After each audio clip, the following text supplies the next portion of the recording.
North Carolina is a state known for its rugged mountains and natural beauty. However, like many states in the South during the late 1800s, the story of North Carolina is one of rebuilding and transformation. The Civil War decimated the infrastructure and the economies of North Carolina. However, the attempt to rebuild following that conflict highlighted the resources that North Carolina still retained, namely a willing labor force and natural resources in the form of rivers, which provided water power to various mills. These two assets led to a resurgence of the textile industry in North Carolina in the years following the Civil War. Although the first textile mill was established in North Carolina in 1815, by 1860 there were only 39 mills operating in the state. By 1870, roughly 5 years after the end of the Civil War, there were 113 textile mills, employing thousands of workers and generating almost $3 million in products. By 1923, there were 351 mills operating in North Carolina, producing $326 million in products annually. In order to accommodate the textile workforce, the early 1900s witnessed the establishment of company-owned mill villages, which were developed around the mills in which the laborers worked. The mill owners would erect houses, churches, schools, company stores, and activity centers, and thus essentially created a planned community which in turn defined the social, political, religious, and educational activities of its residents. With little options available, mill workers accepted this organization and structure over all aspects of life. Mills in turn thrived under this arrangement, as almost every member of a family, including women and children, would become laborers in the mill. The Henri River Manufacturing Company was one such textile mill that erected a village for its laborers. Sitting beside the Henri River, which powered the mill, Henri River Mill Village was established in 1905 and was fully self-contained, producing its own electricity, creating and utilizing its own currency, called dougaloo by residents, producing its own moonshine, and providing the social and recreational activities for its residents. It boasted 35 houses, a company store, a church, a school, and the mill itself, which was a large 3-story brick building. In 1905, the Henri River Mill Manufacturing Company was operating 4,000 spindles, which manufactured yarn. By its height of operations several years later, the mill was operating 12,000 spindles and producing over 15,000 pounds of combed yarn each week. Originally accessed only by a 1-lane steel truss bridge, reputed to be the highest bridge in North Carolina at the time, Henri River Mill Village epitomized the communal structure in which textile laborers worked, lived, socialized, played, and died. The mill was in operation until 1977, when the mill itself burned to the ground, forcing the laborers to abandon the village. Today, Henri River Mill Village still consists of houses and the general store that bore witness to a thriving community. But within those structural remnants, it seems that Henri River Mill Village may still be occupied by the spirits of those that once called this village home. For Henri River Mill Village is now considered to be one of the most haunted locations in North Carolina. Reports of ghostly apparitions, shadow figures, and disembodied voices are claims that have come from this historic location. And it seems that every remaining structure has its share of paranormal stories. It is due to these claims that Soul Sisters Paranormal decided to team up with Ghost Biker Explorations to visit the site of this former textile community and to determine for ourselves if Henri River Mill Village really is haunted.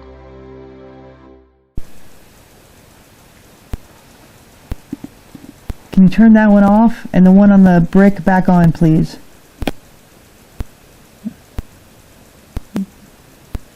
All the way. Thank you. Thank you. Much appreciated.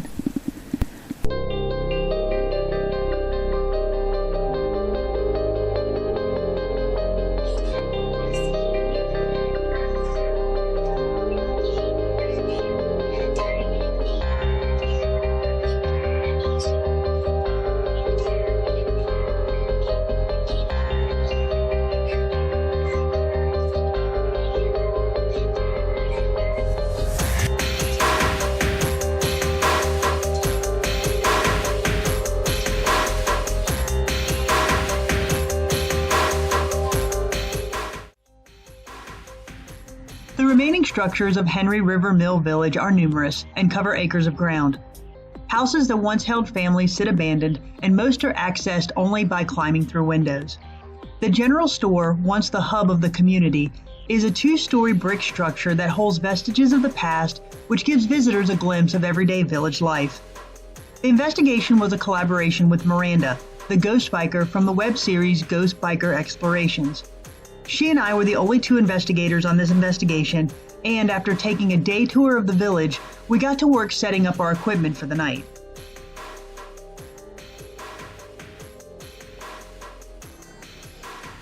We used the ground floor of the general store as our base camp, and, accompanied by village employee and off-duty police officer Adam, we set up cameras, voice recorders, and other stationary equipment throughout the village.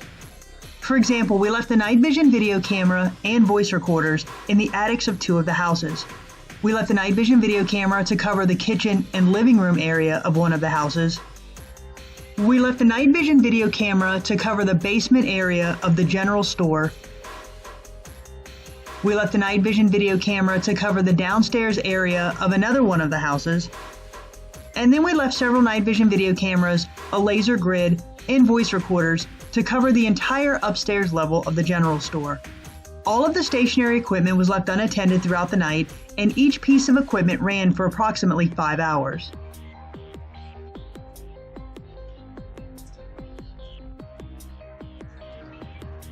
After setting up all of our stationary equipment, Miranda and I discussed our investigation strategy.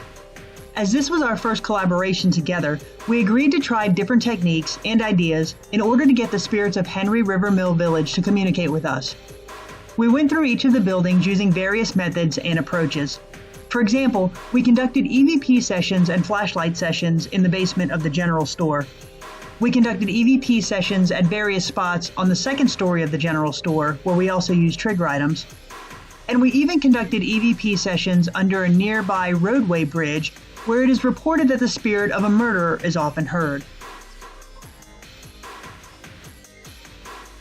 During the night, we also made use of an SLS camera in various locations. Generally speaking, this iPad, connected to a special camera, attempts to map human forms and displays them as stick figures on the screen.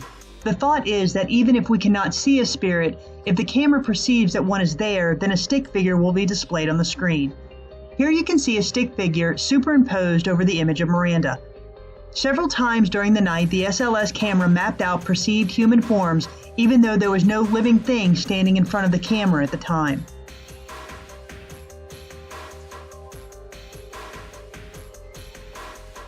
Another technique that we employed is an advanced EVP session called the Estes Method, in which one investigator, in this case Miranda, wears noise-canceling headphones connected to a spirit box.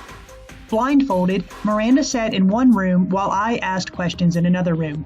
Miranda could in no way hear my questions, but rather she would call out any words that she heard from the spirit box, which is essentially an AM/FM radio through which it is theorized that spirits can be heard.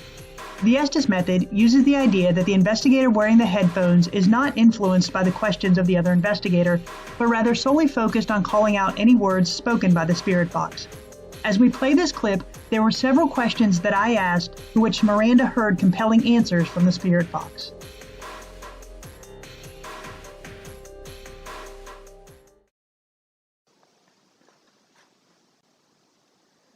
What's your name? It. Male's voice. Where did you work?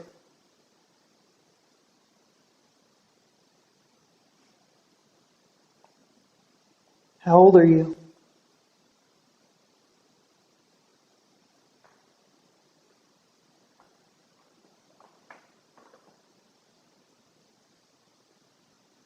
Are you male?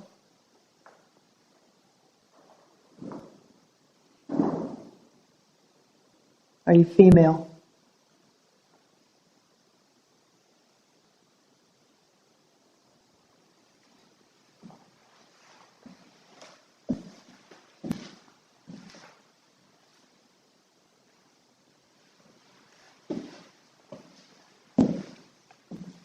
What's your child's name?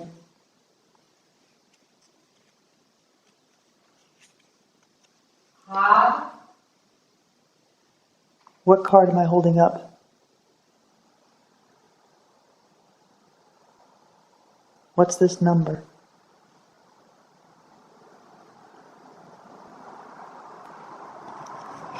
Do you like Adam?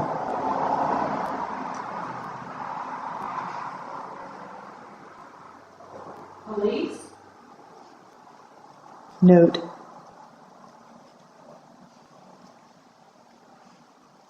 Do you want us to leave?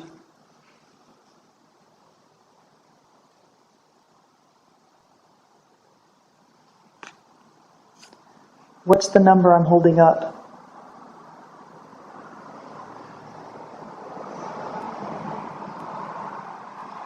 What's this card? Fanny?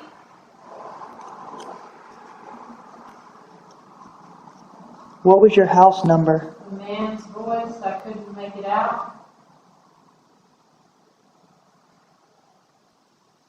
Do you want us to go get Adam?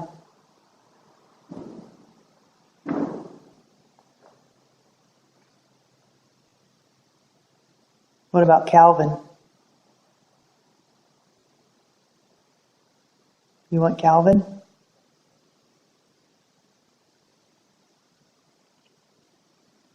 Uh-oh.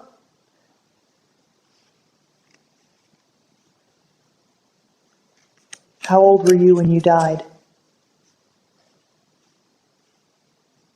Sick? That was a note. Are you a little boy?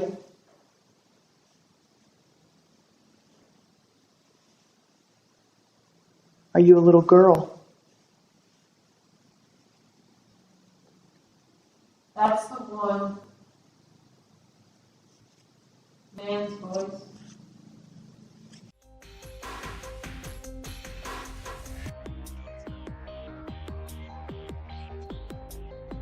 Our investigation of Henri River Mill Village lasted over 5 hours, and during that time we both experienced things and heard things that we cannot explain. Upon review of our stationary equipment, we also captured several pieces of evidence that, to us, seem to indicate that there are spirits at Henri River Mill Village that are willing to communicate. For example, during the night, we had left a stationary night vision video camera to run in the downstairs area of one of the houses.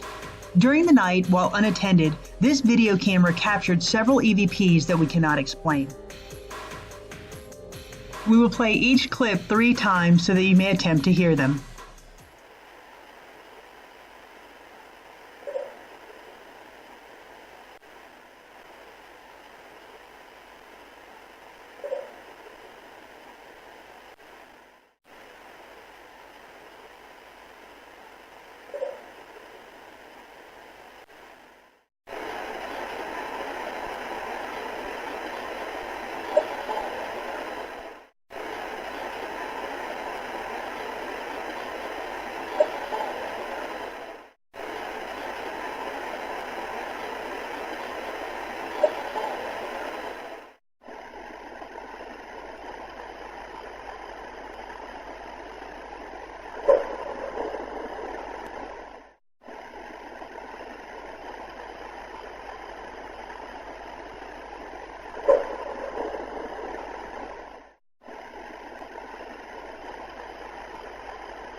Also during the night, we left the night vision video camera and a voice recorder to run in the attic of one of the houses.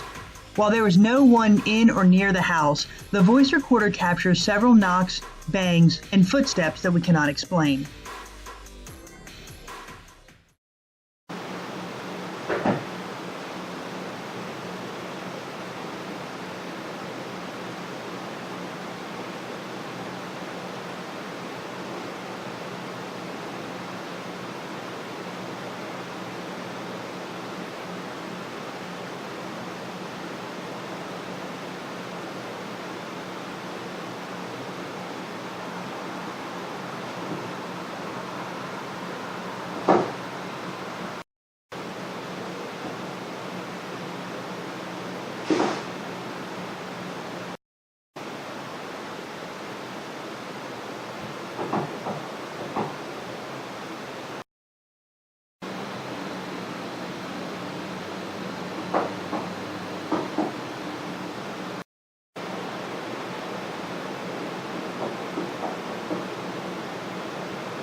The voice recorder that we left in the second story of the general store also captured an EVP that we cannot explain. Although Adam and I were talking in another room upstairs, the voice that we captured does not belong to either one of us.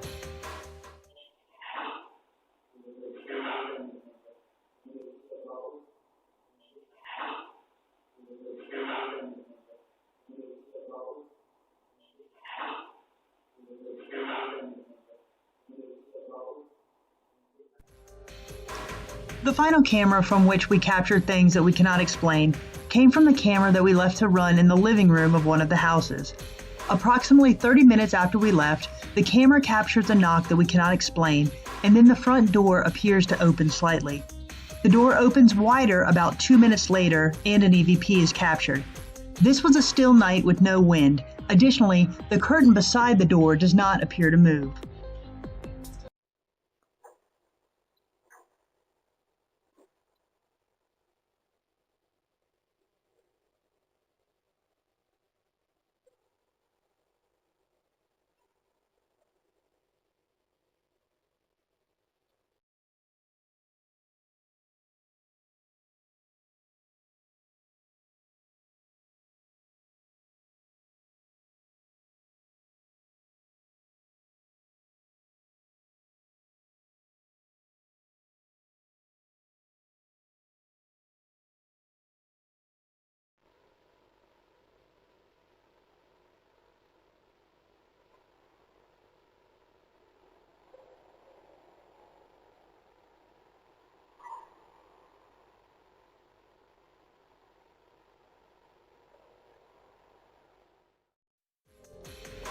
Along with the door opening, the stationary camera caught 3 EVPs during the night that we cannot explain. We will play each of these 3 times so that you may attempt to hear them.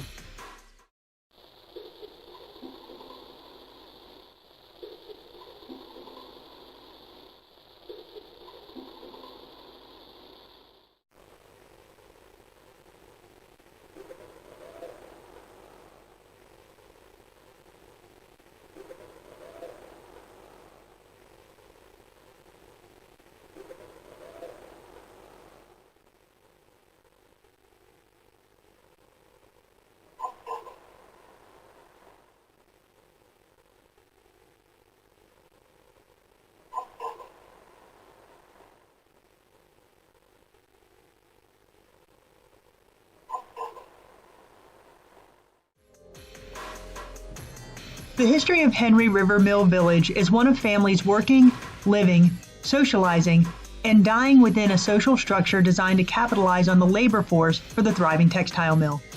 From birth to death, the houses and buildings that remain witness the full progression of the lives of the inhabitants that used to reside within their walls. Today, Henri River Mill Village is open to visitors, paranormal investigators, and even Hollywood. It seems that despite these daily interruptions, the spirits that still inhabit these structures are content to go through their routine as usual, forever residing in their community of Henri River Mill Village.